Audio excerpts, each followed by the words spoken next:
Թարմացված լրահոսով եթերը վերադարձել News-ը, ես Լիլիթ Մուրադյանն եմ, ողջույն սիրելի հայրենակիցներ։ Եվ այսպես թեժանում են կրքերը այս կիրակի հովանավանքում սպասվող պատարագից առաջ։ Մայրաթոռը կոշտ հայտարարությամբ դատապարտել է վարչապետի աջակցությամբ Սուրբ Պատարագի անվան ներքո միջոցառում կազմակերպելու Ստեփան Ասատրյանի հոգեկործան նախաձեռնությունը, այսպես է բնութագրել Մայրաթոռը, երեկվա քաշքշուկից հետո այսօր ազգային ժողովում են շարունակվել ընդդիմադիրների ու իշխանականների միջև վեճերը, ԿՊԱ-ականները կրկնել են եկեղեցին մաքրագործելու, կաթողիկոսի հեռանալու և այլ պահանջներ վերցված Նիկոլ Փաշինյանի բառապաշարից, անգամ նրանցից մեկն իրեն սուրբ կույսը հռչակել կաթողիկոսի հետ համեմատությամբ։ Ընդդիմադիրները փորձել են հասկանալ այդ ինչ հանկարծ փոխվեց, որ 2018-ին կաթողիկոսի հետ սելֆիներ անող վարչապետը որոշեց, որ նա այլևս սուրբ չէ։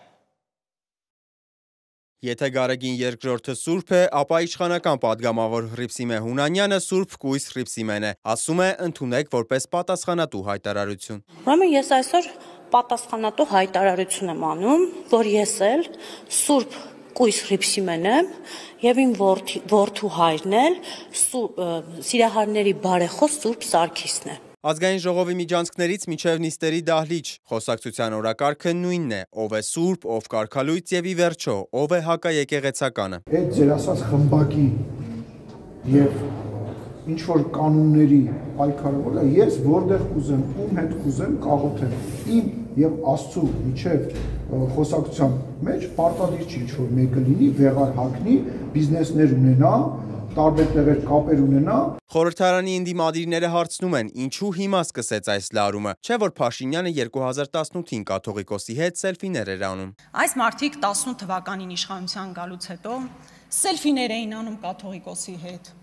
տարբեր եկեղեցական արարողություններին էին մասնակցում։ Մեկ տարի առաջ եկեղեցու բացման ուղղման արարողությանն էին մասնակցում, ու իրանք խնդիր չունեին։ Մարդիկ խնդիր չունեին կաթողիկոսի հետ։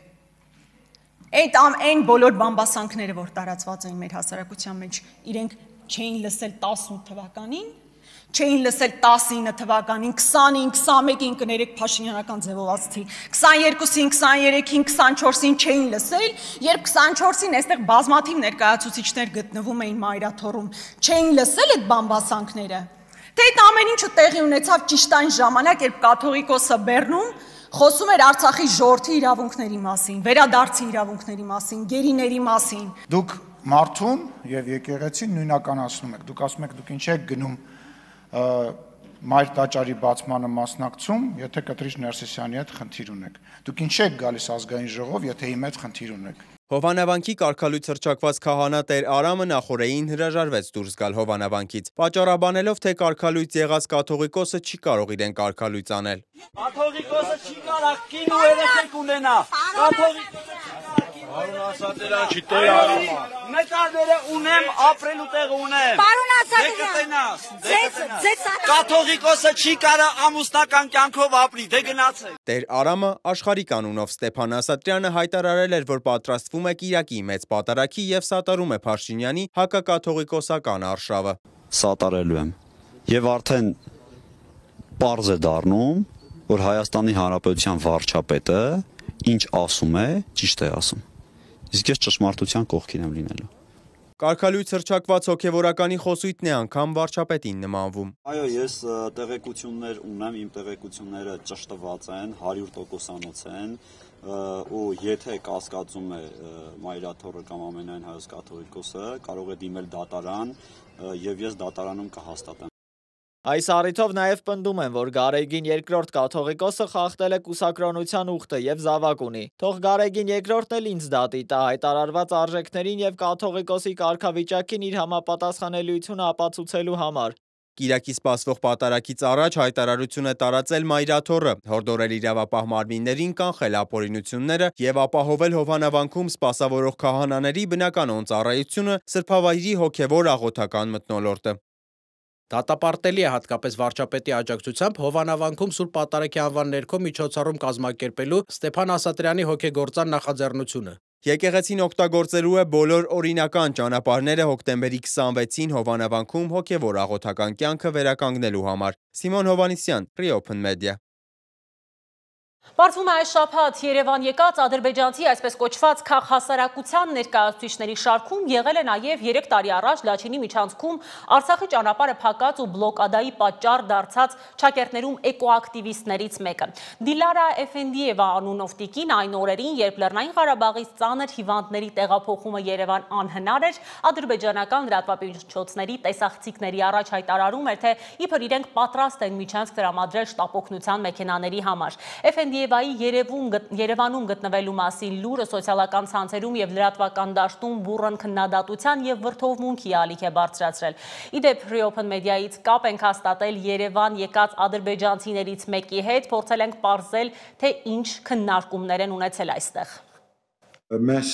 Բաքիդեն Երևանը Նախ հայտնենք, որ ադրբեջանական կողմը Հայաստանի պատվիրակության կազմին որևէ կերպ չի միջամտել։ Եվ միևնույն ժամանակ Հայաստանի կողմը նույնպես չի միջամտել Ադրբեջանից մեկնող պատվիրակության կազմին։ Տիկին Դալարան տասնյակ տարիներ եղել է Հայաստան-Ադրբեջան երկխոսության հարթակների մասնակից։ Նա քաղաքական հասարակության ակտիվ ներկայացուցիչ է եւ այդ ուղղությամբ շատ մեծ փորձ ունեցող անձ։ Նա ակտիվ դեր է ունեցել Ղարաբաղի հայերի վերաինտեգրման գործընթացում։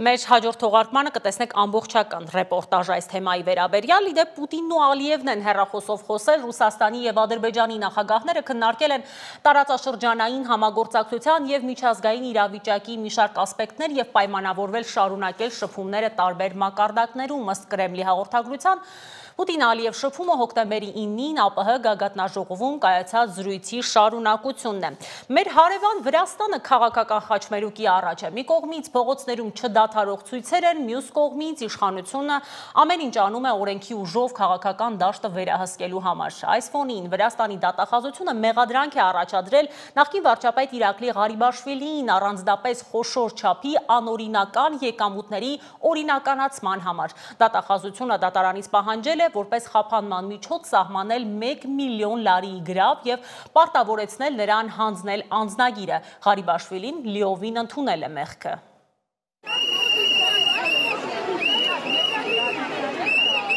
Թբիլիսիում շարունակվում են արդեն 330 օր տևող բողոքի ցույցերը։ Նախորդային ցուցարարները կրկին փակել են Թբիլիսիի կենտրոնական Ռուսթավելի պողոտան։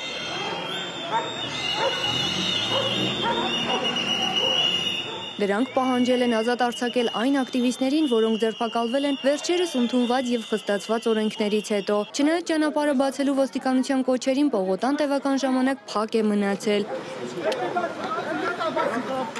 Միայն պաշտոնական տվյալներով վերջին 4 օրում ձերբակալվել է 100-ից ավելի մարդ։ Իրավիճակը սրվել է այն բանից հետո, երբ անցած շաբաթ իշխող վրացական երազանքը խորհրդարանում օրենսդրական փոփոխություն արեց ու էապես սահմանափակեց հավաքների ազատությունը։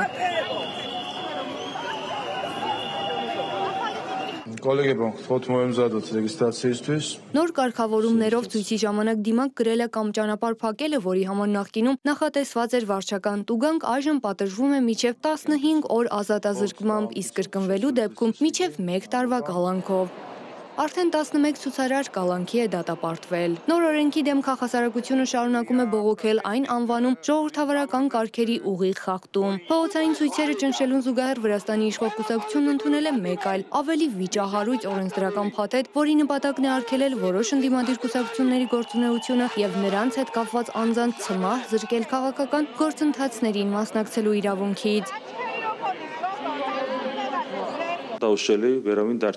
Վրաստանի վարչապետ Իրակլի Կոբախիձեն հայտարարել է, որ իշխանությունները կարող են դատարան դիմել մինչև 10 կուսակցության արգելքի պահանջով, նրանց մեղադրելով պետության դեմ դիվերսիայի ու նախկին նախագահ Միխայիլ Սաակաշվիլիի հետ կապ ունենալու մեջ։ Նոր փոփոխությամբ այն անձինք, որոնք կհամարվեն արգելված կուսակցության հետ կապված անձիկ, կզրկվեն կուսակցություն ստեղծելու ընտրություններին մասնակցելու եւ ցանկացած պետական քաղաքական պաշտոն զբաղեցնելու իրավունքից։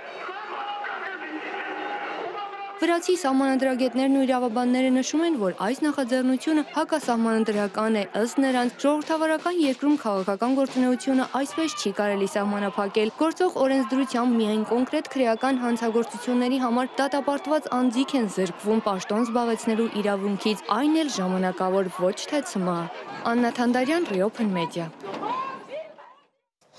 Ամբողջ աշխարհի ուշադրությունը սևեռված է Ասիային, որտեղ այս շաբաթ կկայանա համաշխարհային երկու գերտերությունների ղեկավարների հանդիպումը թեժացող առևտրային պատերազմի ֆոնին Դոնալդ Թրամփը կհանդիպի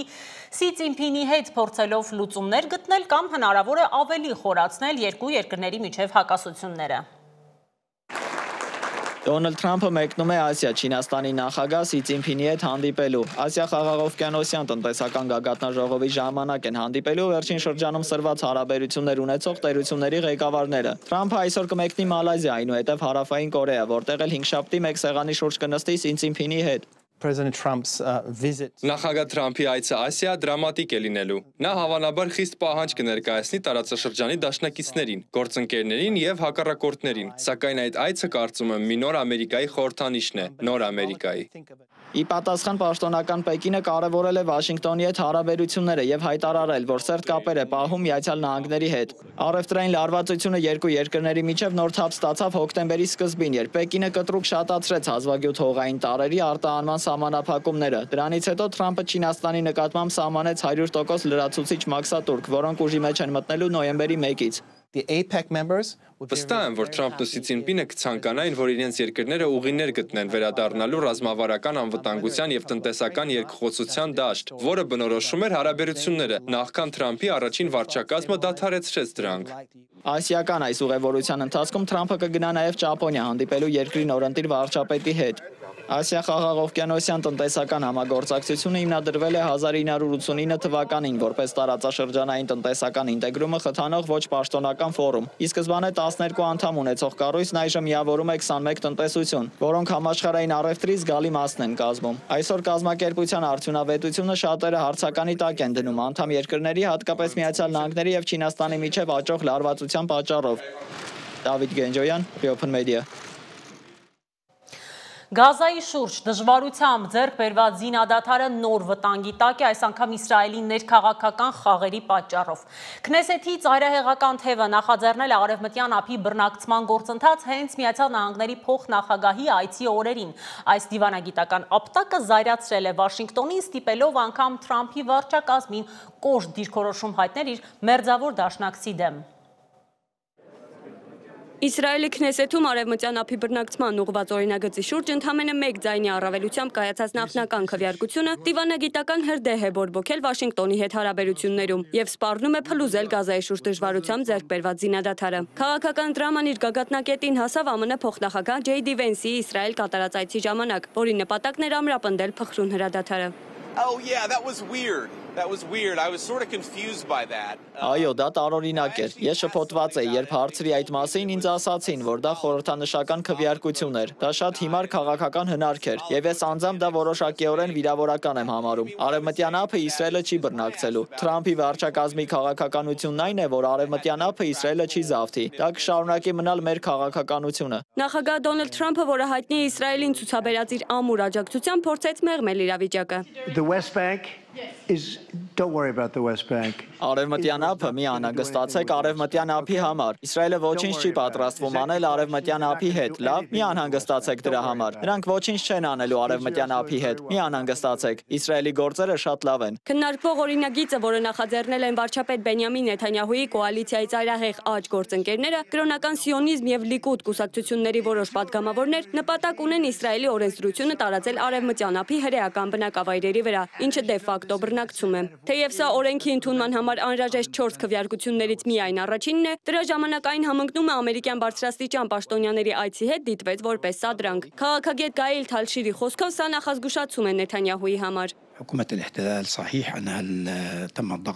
Եթե վարչապետը շարունակի Սաուդյան Արաբիայի հետ հարաբերությունների կարգավորման եւ Գազայի հարցով համաձայնագրի իրականացման գործընթացը, որը կարող է ներառել Պաղեստինյան ինքնավարությունը, նա լուրջ խնդիր կունենա սեփական կոալիցիայի հետ։ Պաղեստինյան ղեկավարությունը քվեարկությունը որակեց որպես միջազգային իրավունքի բացահայտ արհամարում եւ խաղաղության գործընթացին հասցված ուղիղ հարված։ Արձագանքը կոշտ էր նաեւ տարածաշրջանում։ Հորդանանը, որն ունի երկար սահման արևմտյան ափի հետ, խստորեն դատապարտել է քվեարկությունը։ հաջողությունը։ Եգիպտոսը, որը հաճախ հանդես է գալիս որպես միջնորդ իսրայելցիների եւ պաղեստինցիների միջև, մտահոգություն է հայտնել իրավիճակի հետագա հավանական սրման կապակցությամբ։ Եվրոպական միությունը եւս վերահաստատել է իր դիրքորոշումը, նշելով, որ արևմտյան ափի ցանկացած բռնակցում կհամարվի միջազգային իրավունքի կոպիտ խախտում եւ չի ճանաչվի միության կողմից։ Իսրայելը 1967 թվականին 6-օրյա պատերազմի արդյունքում գրավել է արևմտյան ափը եւ արևելյան Երուսաղեմը։ Այդ ժամանակից ի վեր այս տարածքներում կառուցվել է շուրջ 140 բնակավայր, որտեղ այսօր ապրում է մոտ 700,000 հրեա վերաբնակիչ։ Միջազգային հանրության ճնշող մեծամասնությունը համաձայն Ժնևյան կոնվենցիայի այս բնակավայրերը համարում է անօրինական։ Իսրայելը համառորեն վիճարկում է այս մեկնաբանությունը։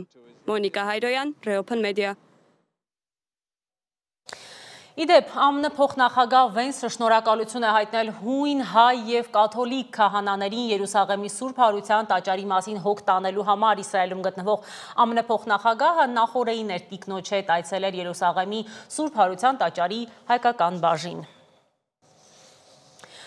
Նոր սրացում է եղել ռուս-ուկրաինական հակամարտության շուրջ, ռուսական երկու ռազմական ինքնաթիռ կարճ ժամանակով մտել են Լիտվայի օդային տարածք, քանի որ Լիտվան ՆԱՏՕ-ի անդամ է, սա համարվում է ոչ միայն Լիտվայի, այլև ամբողջ ռազմական դաշինքի սահմանը խախտելու դեպք։ Ի պատասխան ՆԱՏՕ-ն անմիջապես իր ինքնաթիռներն է օդ բարձրացրել ռուսական ինքնաթիռներին դիմավորելու համար, իսկ Լիտվան այս քայլը խստորեն դատապարտել է։ Միջազգային լրահոսի մյուս կարևոր թեմաները ռեպորտաժում։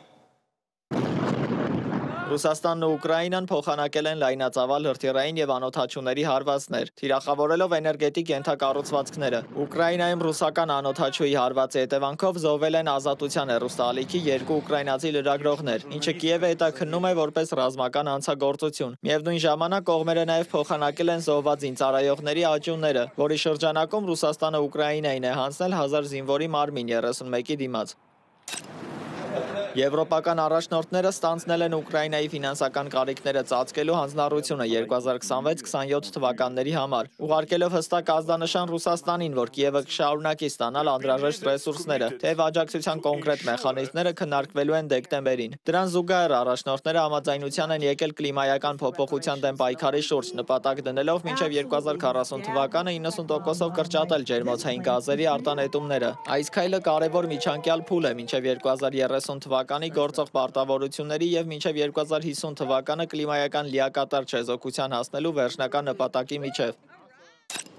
Վլադիմիր Պուտինը Միացյալ Նահանգների կողմից ռուսական խոշորագույն նավթային ընկերությունների դեմ սահմանած նոր պատժամիջոցները որակել է ոչ բարեկամական քայլ, որը վնասում է երկկողմ հարաբերությունների վերականգնմանը, սակայն չի ստիպի Մոսկվային որոշումներ կայացնել ճնշման տակ։ Անդրադառնալով Դոնալդ Թրամփի հետ չեղարկված հանդիպմանը, Պուտինը պնդել է, որ Բուդապեշտում գագաթնաժողով անցկացնելու առաջարկը հենց ամերիկյան կողմինն է եղել, եւ Ռուսաստանը տվել է իր համաձայնությունը, շեշտելով, որ Մոսկվան միշտ կողմ է եղել երկխոսությանը, իսկ Սպիտակ տունը հայտնել է, որ Թրամփը հիասթափված է խաղաղությանն ուղղված Ռուսաստանի կոնկրետ գործողությունների բացակայությունից, ինչի պատճառով էլ չեղարկել է հանդիպումը։ Բացի դա, Պուտինը իրավիճակի սրման փորձ է համարել Ուկրաինային մինչև 3000 կիլոմետր հեռավորության հրթիռներ տրամադրելու հնարավորությունը, խստորեն նախազգուշացնելով, որ Ռուսաստանի տարածքներին հարվածելու դեպքում Մոսկվայի պատասխանը կլինի շատ լուրջ եւ ցնցող։ Հյուսիսային Կորեայի առաջնորդ Կիմ Չեն Ընը հայտարարել է, որ իր երկրի եւ Ռուսաստանի միջև ռազմական եղբայրությունը կզարգանա առանց դադարի, ելույթ ունենալով Ուկրաինայում ռուսական զորքերի կողքին մարտնչած հյուսիսկորեացի զինվորների հուշահամալիրի հիմնարկեքի արարողությանը։ Փենյանը զորքեր, հրետանային զինամթերք եւ հրթիռներ է ուղարկել Ռուսաստան աջակցելու Ուկրաինայի դեմ պատերազմին։ Երկու երկրները ստորագրել են փոխադարձ պաշտպանության պայմանագիր։ Ըստ Կիևի եւ Սեուլի գնահատականների, Հյուսիսային Կորեան պատերազմին տրամադրել է ավելի քան 10,000 զինվոր, որոնցից Հարավային Կորեայի հետազոտության տվյալներով 2000-ը զոհվել է։ Նիկոլաս Մադուրոն անգլերենով խաղաղության կոչ է արել միաժամանակ սպառնալը, որ ամերիկյան ցանկացած ռազմական միջամտության դեպքում երկրի աշխատավոր դասակարգը կսկսի զինված ապստամբություն, միլիոնավոր տղամարդկանցով ու կանանցով։ ԱՄՆ-ի գործողությունները դատապարտել է նաև Կոլումբիայի նախագահ Գուստավո Պետրոն, ինչին ի պատասխան Թրամփը սպառնացել է նոր պատժամիջոցներով դադարեցնել ֆինանսավորումը, Պետրոին կրկին անվանելով թմրանյութերի անօրինական առաջնորդ։ Միևնույն ժամանակ Մեքսիկայի նախագահ Կլաուդիա Շեյնբաումը հայտարարել է, որ Միացյալ Նահանգների քաղաքացիներ են ներգրաված իր երկրի վառելիքի մաքսանենգության մեջ, մատնանշելով Հյուսիսային Արևանի հետ խնդիրների ավելի լայն բնույթը։ Թեև Թրամփը հերքել է Վենեսուելայի մոտ B1 ռմբակոծիչների թռիչքի մասին լուրերը, սակայն հաստատել է, որ Վաշինգտոնը շատ դժգոհ է Վենեսուելայից եւ պատերազմ հայտարարելու կարիք չի տեսնում թմրավաճառների դեմ գործողություններ իրականացնելու համար։ Դավիթ Գենջոյան, Reopen Media։ Այսքանը սիրելի հայրենակիցներ, Renews-ի գլխավոր թողարկումը 20:00-ին է, եթերում կլինի իմ գործընկեր Դավիթ Սարգսյանը, իսկ ես ձեզ հրաժեշտ եմ տալիս ցտեսություն։